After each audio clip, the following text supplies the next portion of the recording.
On est de retour dans vos nouvelles du Sud-Ouest et on va tout de suite retrouver notre collaborateur sportif. Salut Steve. Salut Marc-Claude, ça va bien? Oui. Donc, à l'instar des Ice Caps de Terre-Neuve qui vont déménager à Laval l'an prochain, la même chose va arriver du côté des Mustangs de Vaudreuil qui vont avoir un nouveau domicile. Oui, exactement. C'est drôle que tu me parles du Rocket de Laval là, qui va débuter l'année prochaine. Là. Présentement, il y a des auditions ouvertes pour l'annonceur maison. Ah oui, c'est vrai. Donc, j'ai su entre les branches avec un contact que les gens seront là à l'Arena jusqu'à 22h samedi soir pour faire les auditions sur place. Pour trouver la voix officielle. Oui, pour trouver la voix officielle, le nouveau Michel Lacroix, là, le futur du Canadien de Montréal. Mais oui, pour les Mustangs, on déménage, on passe de Vaudreuil-Dorion à Saint-Lazare, une quinzaine de kilomètres environ, au complexe sportif de Saint-Lazare. C'est un groupe d'actionnaires qui ont mis en marche un plan pour pouvoir déménager cette équipe-là. Groupe d'actionnaires composé de Vincent Détilleux, AJ Plant et Liana Bravo. Donc, on a réussi à déménager l'équipe. Et puis, le coproprio des Braves de Brockville va, dans la Ligue de hockey centrale canadienne, va agir comme vice-président des opérations avec le Révolution de Saint-Lazare, parce que c'est comme ça que ça va s'appeler l'équipe maintenant, les Révolutions de Saint-Lazare. On change complètement d'identité. On va probablement changer d'uniforme aussi, veut pas, parce que le logo, les couleurs, le nom. Donc, ça va être un renouveau complet là, pour les Mustangs de Vaudreuil là, qui connaissent des difficultés au cours des dernières années, donc on l'a peut-être vu venir un peu.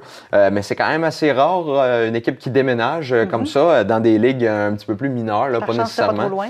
Par chance, c'est pas trop loin. On avait les Flammes de Gatineau qui sont revenus dans le circuit de la Ligue junior 3A dernièrement. Mais là, cette fois-ci, c'est les Mustangs qui déménagent.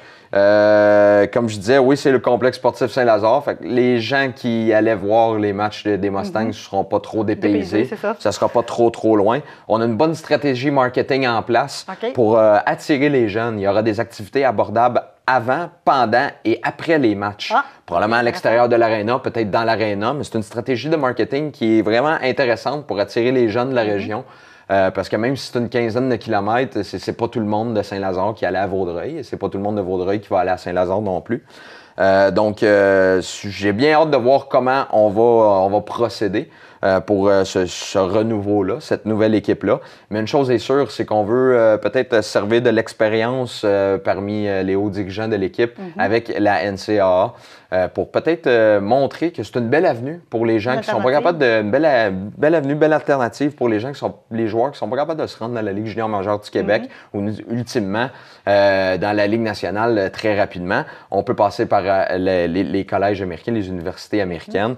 On a eu un très bel exemple de ça, un joueur qui a joué pour le collège André Laurando, Samuel Vigneault, qui a passé à Clarkson et puis il a signé un contrat d'entrée avec les Blue Jackets de Columbus. Donc, c'est sûr que de plus en plus, les gens vont se diriger, les Québécois vont peut-être se diriger aux États-Unis pour poursuivre leur carrière. Mais c'est un beau projet et j'ai bien hâte de t'en parler un peu plus. Oui, parce que c'est sûr qu'on va en reparler cet automne. Oui, c'est vraiment embryonnaire là, comme nouvelle. Pour le moment, donc, on parle de Marc-Antoine Dufault, qui est gardien là, avec le boomerang, et il s'en va, lui aussi, déménage finalement. Oui, malheureusement pour lui, il n'a pas pu prendre part à aucun match en séries éliminatoires. C'est Liam Soulière qui était le gardien partant. Et pour avoir assisté à plusieurs matchs, j'ai décrit un des deux ou trois matchs des séries éliminatoires. Liam Soulière est un excellent gardien de but. J'ai pas eu la chance de voir Marc-Antoine Dufault à l'œuvre, mais ce qu'on m'a dit là, dans l'entourage de l'équipe, c'est que c'était un excellent gardien qui peut avoir un très bel avenir. C'est juste que Liam Soulière était dans son chemin.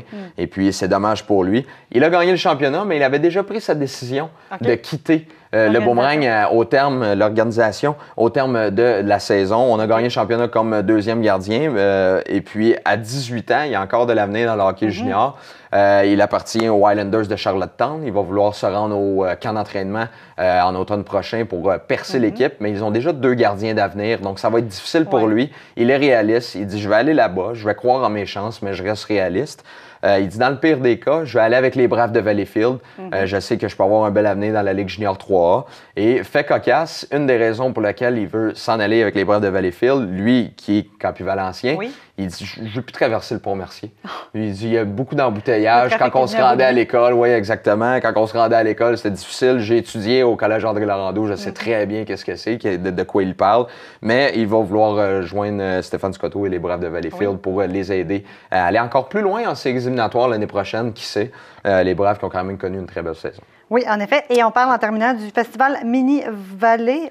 Mini-Volley, oui. OK, qui se tenait à Saint-Polycarpe. Oui, exactement. Un petit peu plus de 100 élèves de la commission scolaire des Trois-Lacs se sont retrouvés à l'école secondaire Soulanges à Saint-Polycarpe pour un tournoi de mini-volley. Je t'explique le mini-volley, en quoi c'est différent du volleyball. Oui.